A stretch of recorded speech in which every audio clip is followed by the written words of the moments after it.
Welcome back. Yes? Well, here I am. In my first playthrough, I didn't talk to her I knew that this much. would come up sooner or later. I don't know how to explain, but I had a dream. In it, there was an impenetrable darkness. It was so dense, so real. And there was a noise, a terrible, ungodly noise. I stood on a peak and watched as the darkness consumed everything.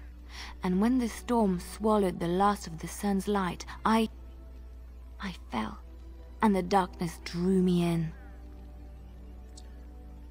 Okay. Yeah. Is it a dream or a prophecy kind of thing? This was different somehow. When I woke, I went to the Chantry's gardens, as I always do. But that day, the rosebush in the corner had flowered. Everyone knew that bush was dead. It was grey and twisted and gnarled, the ugliest thing you ever saw. But there it was, a single beautiful rose. It was as though the Maker stretched out his hand to say, even in the midst of this darkness, there is hope and beauty. Have faith. Okay. In my dream, I fell, or maybe I jumped. I'd do anything to stop the blight. I know that we can do it. There are so many good things in the Maker's world. How can I sit by while the blight devours everything?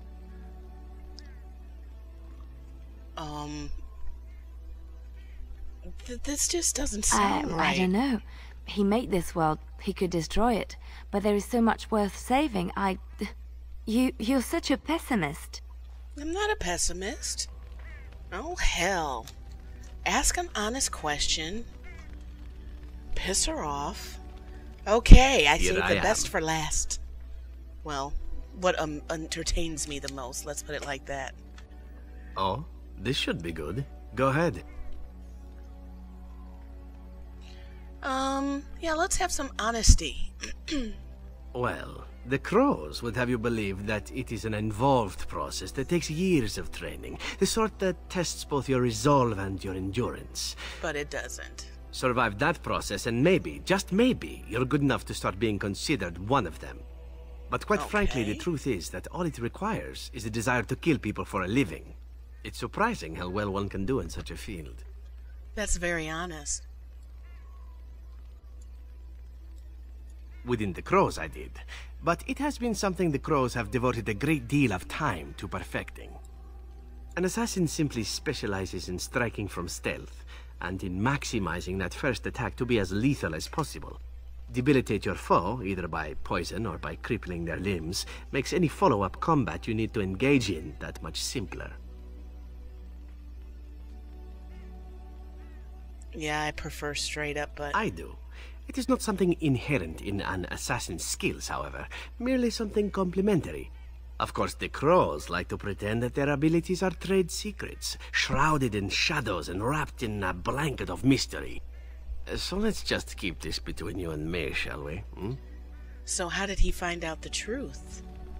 And I haven't been using poisons with him, so... Here I am. Okay. Oh, I certainly could, but I won't. I swore to the crows that the things they taught me were to remain a secret. And while, yes, they are already angry at me, I'd rather not push things, you see. I see. You're gonna tell me sooner or later. If you are truly insistent, well, let me think about it. The crows are already angry at me, yes? Who knows? But I'm not playing a rogue, so... Here I am. Oh, this should be good. Go ahead.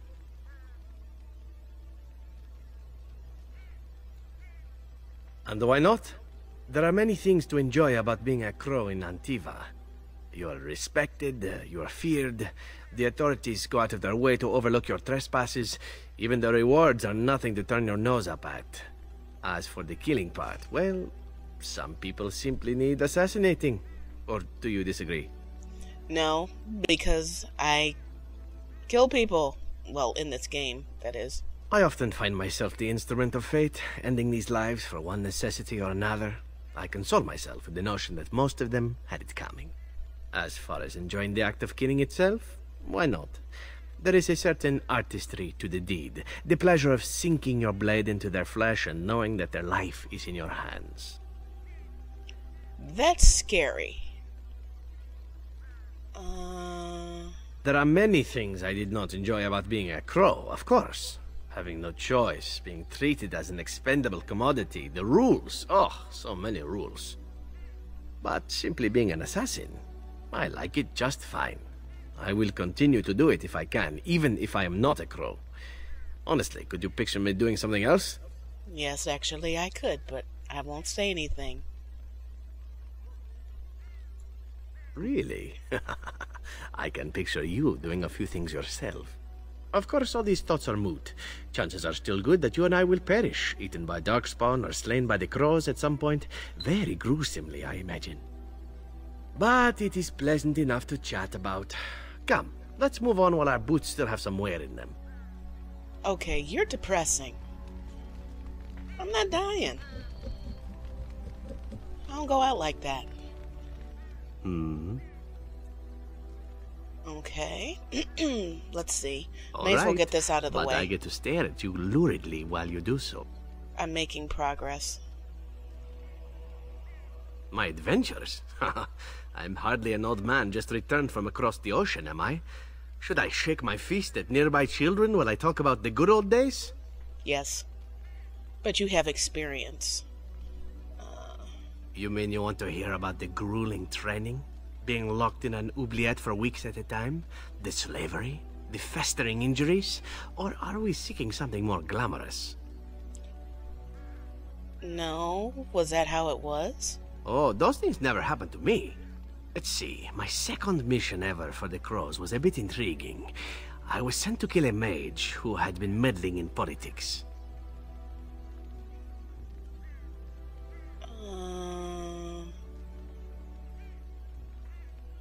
In Antiva, nobody is too important to escape the reach of the Crows.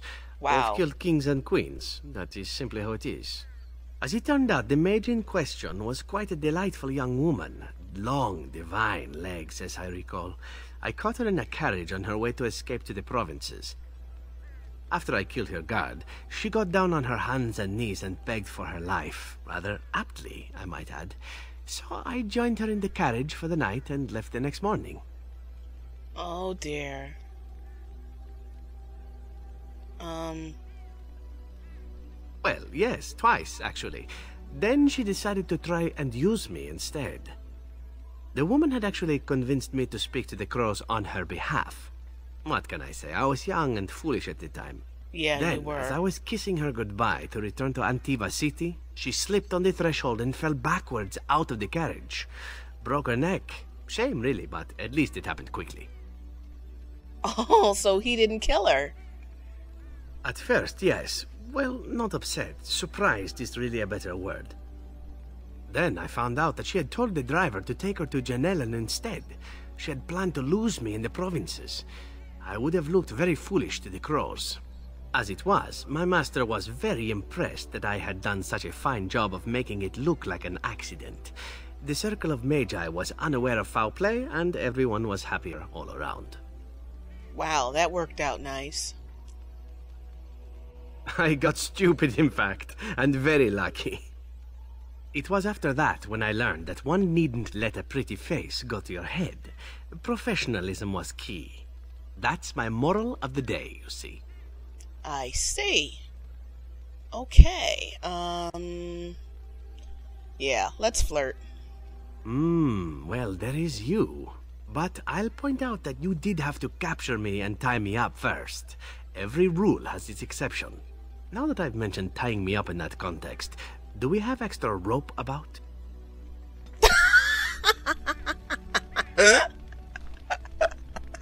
Awesome. Awesome. Okay. Am I making progress here? Let's see. Oh, that was hilarious. Shame you can't tie him up in this game, because I definitely would. That cutscene would have rope all up in it. Okay. All right, but I get to stare at you luridly while you do so. Hilarious. Yeah. Oh, you wish to know about Antiva, do you? Yes. The only way to truly appreciate it would be to go there. It is a warm place, not cold and harsh like this Ferelden. In Antiva it rains often, but the flowers are always in bloom. Or so the saying goes. That sounds pretty. I miss scenic places. Every land has its assassins. Some are simply more open about their business than others.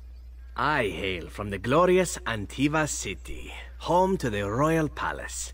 It is a glittering gem amidst the sand, my Antiva city. Do you come from someplace comparable? No.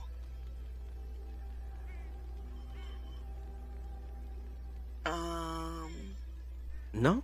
That is too bad. If you were, then surely you would spend as much time boasting about it as I do. You know what is most odd? We speak of my homeland, and for all its wine and its dark-haired beauties and the lilo flutes of the minstrels, I miss the leather the most. So I wonder if he's wearing Antivan leather. I could always look, of course. It may as well be. But not this once, no. I mean the smell. For years, I lived in a tiny apartment near Antiva City's leather-making district, in a building where the crows stored their youngest recruits, packed in like crates. I grew accustomed to the stench, even though the humans complained of it constantly. To this day, the smell of fresh leather is what reminds me most of home more than anything else. I have to get him some pants. Ugh, I need to put that on my to-do list. Pants. Oh, not so long, I know. It is my first time away from Antiva, however, and the thought of never returning makes me think of it constantly. Before I left, I was tempted to spend what little coin I possessed on leather boots I spotted in a store window. Finest Antivan leather, perfect craftsmanship. But I was a fool to leave them. I thought, Zevran, you can buy them when you return as a reward for a job well done. More the fool I, no? And I gotta get rid of these eyebrows. I mean, they come up in the center. What the hell, you know? Yes, and now here I am. One simply never knows what is to come next. How could I have suspected I would end up defeated by a beautiful Grey Warden, a woman who then spares my life? I could not. Look at that face. Oh, so cute. I say you are beautiful because it is true. Should I not? No, you should. You definitely should.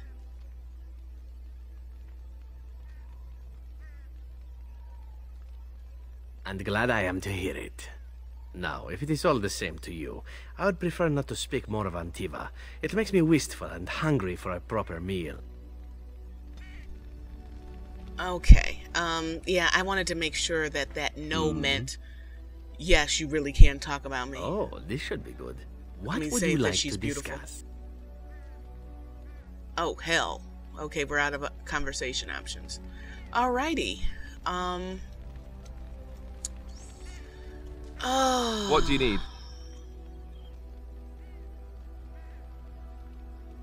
Yeah, I just can't do it. Let's see how I'm doing on the meters here. Okay, 50-50.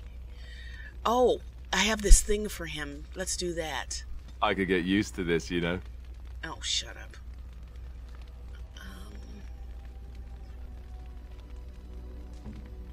I'm trying to think what that golden thing, yeah. You have excellent taste. Thank you. Golden thing, I'm gonna have to look that up. And I'm not exactly sure who gets the silver bracelet, so I'm gonna clear my inventory and I'll be right back.